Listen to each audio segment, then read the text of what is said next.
Hey everyone, I'm back and it's day 2 of our boot camp. And let me get this video recorded.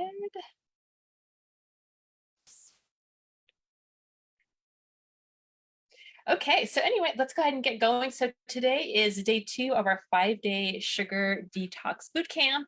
I'm your host, I'm your coach and mentor this week for this 5-day sugar detox boot camp. So we are on day 2. If you haven't watched the day 1 video yet, go ahead and go back to do that because I'm providing you with some introductory information, giving you kind of an orientation to know exactly what you'll be doing, what's entailed. I also have on there the link to the meal plan, the link to the sweet treat alternative sheet that you can use during this week as you conquer your relationship with sugar. So my name is Cynthia Ray. I'm your coach this week. I am a registered dietitian and fitness specialist with the American College of Sports Medicine.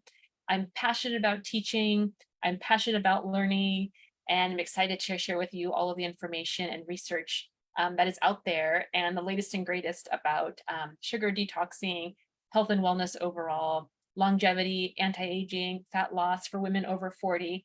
I'm also the author of the #1 best-selling book on Amazon, The 21-Day Sugar Detox, the fast track to crush cravings, lose weight, and feel better now. So if you haven't picked up your copy yet, go onto Amazon, look up my name, Cynthia Ray, 21-Day Sugar Detox. Better yet, go to my website, 21dayswithoutsugar.com. It's 21dayswithoutsugar.com. Pick up a copy of your book, because this week that we're doing this 5-day sugar detox boot camp is actually the precursor to launching you into the full 21-day sugar detox, where we will meet together in my private group. You're going to fully break free from any hindrances that sugar has given you in your life, break free through any emotional issues that you're dealing with sugar, any health issues that you're dealing with sugar, and help you to receive full healing and break through any barriers that you have with it, and to just crush those cravings. That's the biggest thing. The hardest part is getting over those cravings, but I'm here to help you. I have lots of cool tips and tricks and hacks to provide you, and I'm going to give some of them to you this week. And yeah, so let's go ahead and get started. So yesterday, again, like I said, day 1, we talked a little bit about an introduction. I gave you the meal plan that you needed, that you can use for this week. Your assignment yesterday was to grab the groceries that you need to set you up for success for this week and help you to move forward in your sugar detox process. So let's dive in. Let me close out my notes here. Okay, so the goal for this week is to help you to naturally balance your hormones, to definitely reduce cravings, get you back in tune and listen to what your body needs, conquer emotional eating triggers. That's a big one for a lot of us, and find healthy alternatives for sweet treats and alcohol. So during this week, we're going to be eliminating sugar, of course. We're going to be eliminating alcohol, wheat, white flour. We're only going to be limiting it to 1 serving of fruit per day and a low glycemic fruit. You can go back to yesterday's video and you'll get the details about what low glycemic fruits are and how that looks. We're going to be including fruit as a carbohydrate, as well as sweet potatoes as a carbohydrate during our time together. What else is there? Oh, eliminating artificial sweeteners, processed foods, and just focusing on healthy whole food this week to keep your blood sugar stable and balanced, and reducing sugar cravings, which is the whole idea of this. And again, to make it easier for you, I also have a list of sweet treat alternatives that you can kind of use as your little hack to getting away with something a little bit sweet, but not actually eating sugar if you feel like you're really struggling with cravings during this week. So let's see, what else do we have for today? Yes, so if you aren't able to make it each day, that's okay. I'm recording this each week. The recording will be available on our Facebook group. Yeah, and if you're watching live right now, welcome. I would love for you to tell me where you're from, who you are, and tell me, tell me what your favorite thing is and that thing that really makes you happy. So comment with your name, where you're from, and tell me about your favorite thing, the thing that really makes you happy that you get excited for. I know for me, I love a good cup of coffee. I'm always in search for something really tasty, good quality coffee that is rich and bold in flavor, that yeah, just good stuff. So that makes me happy. We actually are living right now in South Florida, but we're coming from North Idaho in the summertime, and they have great coffee out there. So any of my North Idaho friends, I miss our coffee, but I'm excited to be back there this summer. So anyway, let me know in the comments where you're from, who you are, and what makes you happy. This is this group is going to be structured to where I am providing education for about 15-20 minutes on sugar detoxing, and then allowing for about, I guess, 20 to 25 minutes on education and 5 minutes for Q&A. So if you have any questions while I'm talking, go ahead and put them in the chat or in the comments, and I will get back to them when we are done. If you're watching this recording, definitely participate as if you are watching it live, and I will get back to you with your questions. Okay, so what else? Yes, so each day I am giving out prizes. So if you participated yesterday, I did hand out the prize. I messaged you with the prize that you would receive a Starbucks gift card. Of course, I love coffee, so Starbucks gift card for doing, you receiving that for doing the homework, for participating in our group yesterday. So again, I'll give you another homework assignment today based on what we're learning. And if you do that homework assignment and I see you tag me in your post with your homework assignment, then I will put you in a raffle for a Starbucks gift card, and we'll message you if you have won that, if you were chosen in the raffle, and then I will email you the gift card. So anyway, let's jump on in. So today we're going to be talking about how to combat emotional eating. And as a dietitian, I myself am recovered from a recovered emotional eater. When I was in high school and college, I really struggled with my body image. I really struggled with my relationship with food. When I was restricting carbohydrates and just restricting food in general, I really, really, really craved sugar.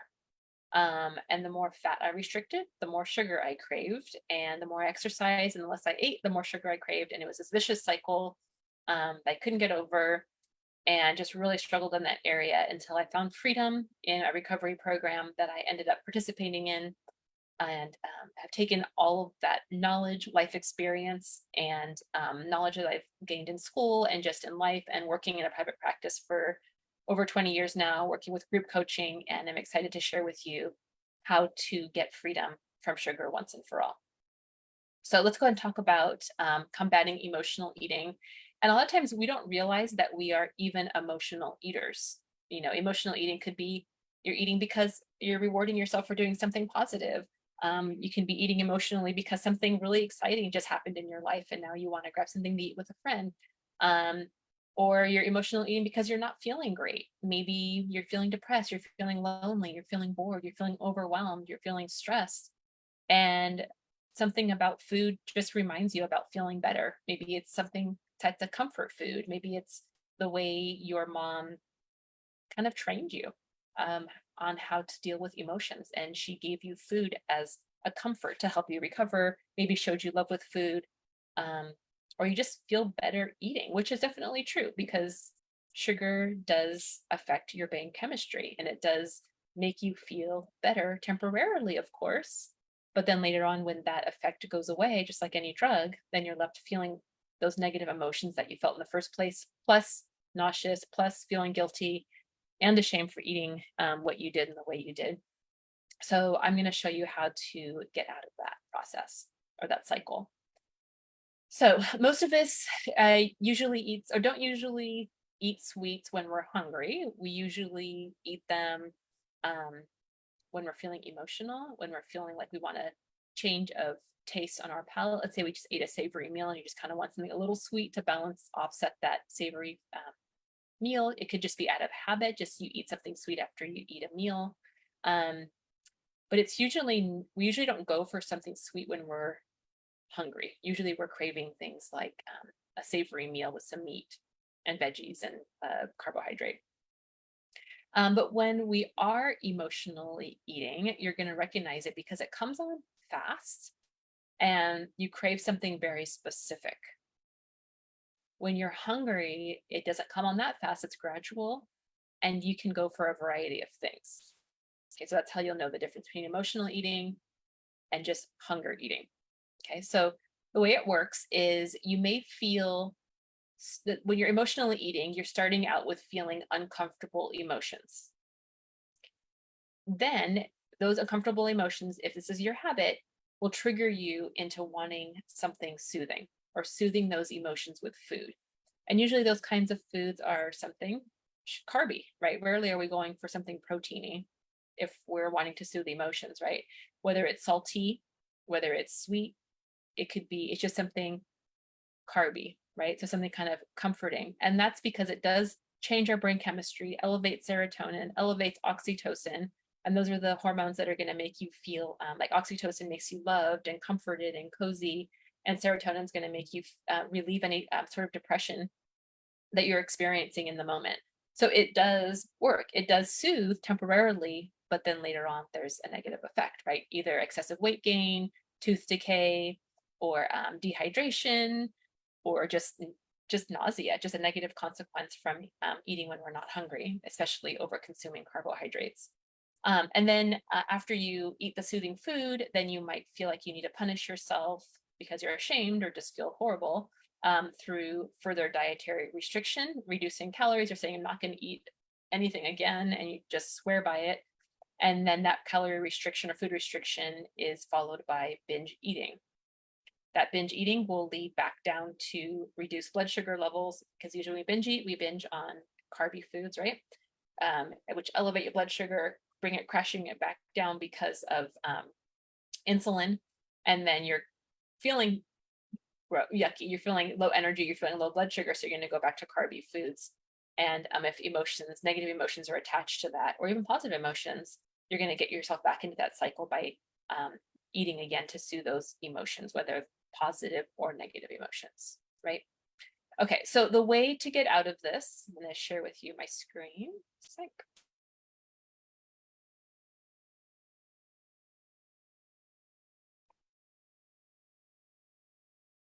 Okay, so the way to combat these negative emotions. So this is the emotional eating cycle. You're feeling uncomfortable emotions, you're soothing with food, you're punishing yourself through food restriction, which leads back to binge eating, and then back to uncomfortable emotions. So at this point of uncomfortable emotions, the best thing to do is just start identifying, like, this is something that I do, or maybe it's not something that you don't do. Either uncomfortable or really happy emotions too is a thing, right? Uncomfortable or very happy emotions, just extreme, one extreme or the other. And you're noticing, okay, I do this. When I feel uncomfortable, I go for food. So instead of soothing yourself with food, what else could you do?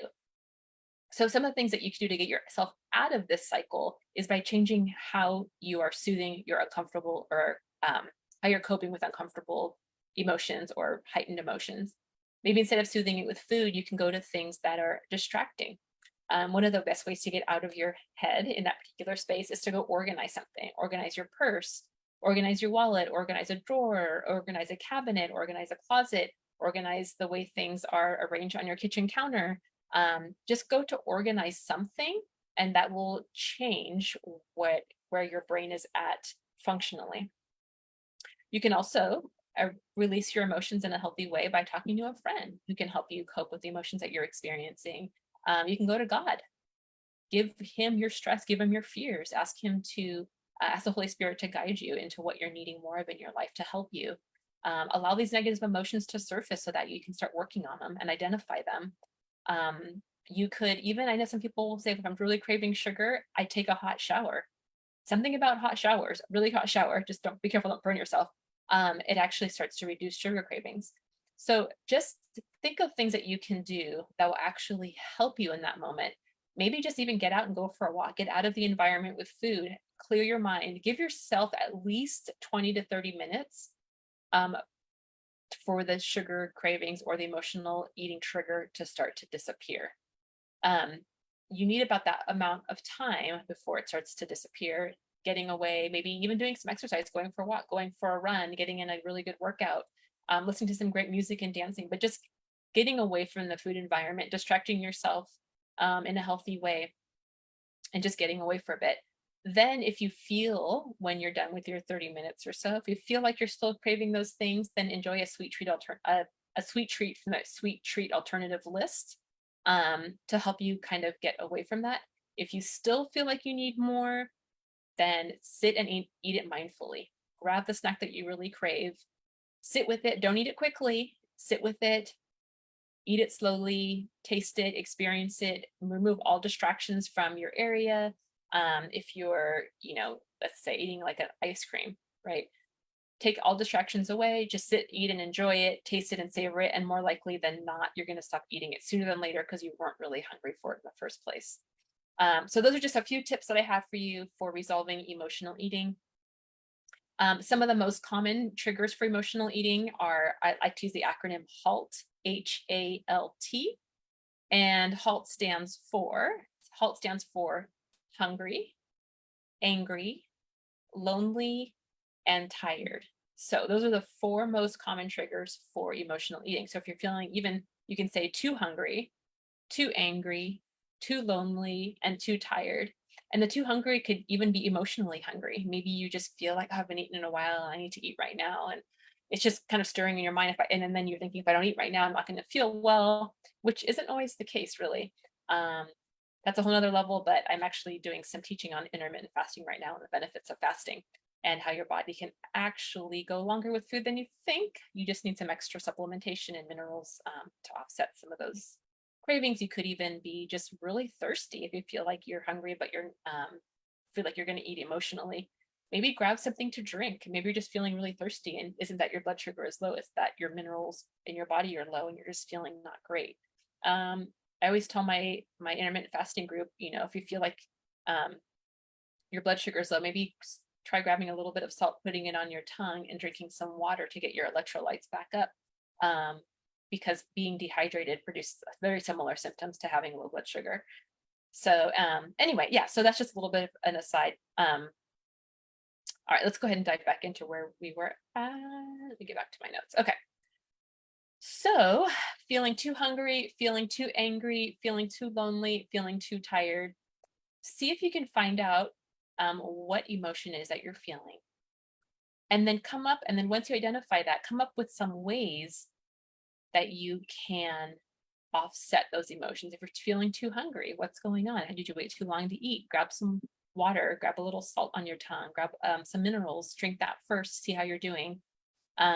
If you're feeling too angry, what can you do to start to calm that anger down? What are you feeling angry about? Address the anger and identify it. It's okay to do that. Sometimes we feel feelings and we just want to gloss over them and move on to the next thing, but identify it, own up to it. Why are you feeling angry? What triggered you? Feeling too lonely. What's triggering your feeling of loneliness? I know loneliness is so common in our culture today. We're surrounded by people, we're surrounded by social media, but we still are feeling lonely. What's causing your feeling of loneliness? Go to God and ask Him to fulfill that need for companionship. Are you feeling too tired? Was your day too much?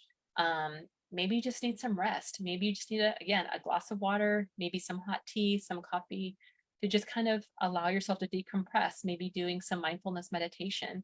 But the idea is to first identify what it is that is triggering you to want sugar or to emotionally eat.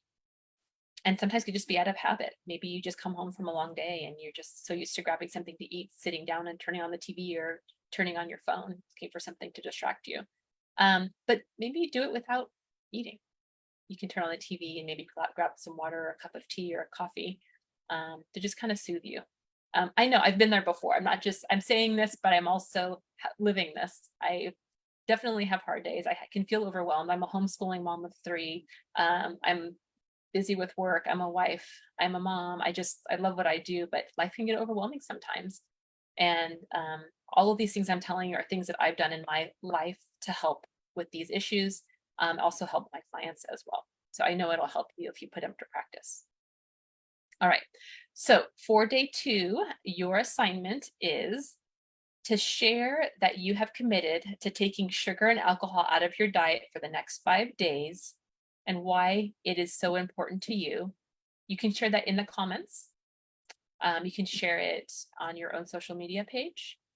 And then also, what do you expect to accomplish by the end of this week? What are you hoping to accomplish by the time day 5 is up? You've taken sugar out of your life for 5 days, you've eaten a balanced diet. What are you expecting to accomplish by the time you're done with these 5 days? So share in the group. I'm going to post this as well on this video, but share while you're committing to taking out sugar from and alcohol from your diet this week. Why is it so important to you, and what do you expect to accomplish by the time we are done with these 5 days together? So today and the rest of the week, begin to check in with yourself when you eat, and then journal and contemplate what you are doing. Like, what's triggering your hunger? Are you finding if there's any emotional triggers for you, and what can you do to help yourself? The best thing to do is to know in advance, have a plan in advance before you get to the food. Because if you are feeling emotionally get to the food, it's going to trigger you right away. You won't have any thought about it. But if you come up with a plan in advance, identify your common triggers for eating emotionally, then you'll know what to do with it before you get there.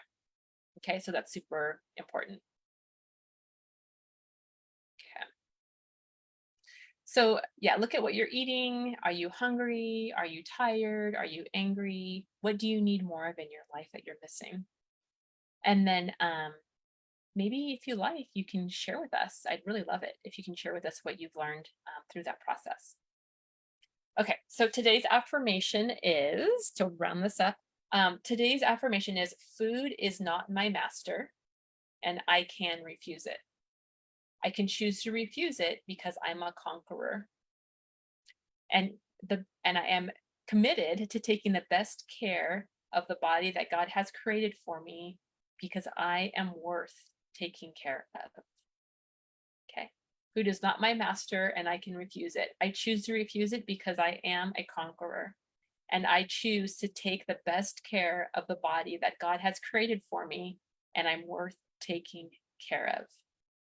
So remember that this week, today, and the rest of this week.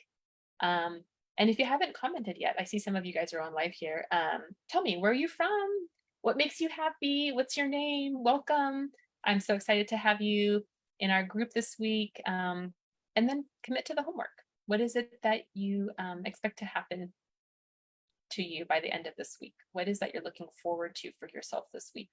So share in the group and share with a friend that this is something that's happening this week. You can watch yesterday's recording if you didn't pick up on that. Post your homework assignment. I'll enter you into a raffle. Make sure to tag me on your post for your homework. That way I can see it. I can enter you into the raffle, and then you can be awarded a gift card for Starbucks. I'll buy you a drink. It's on me. So anyway, hope you're having a great week. Continue doing what you're doing, and let me know if you have any questions. I'll talk to you tomorrow.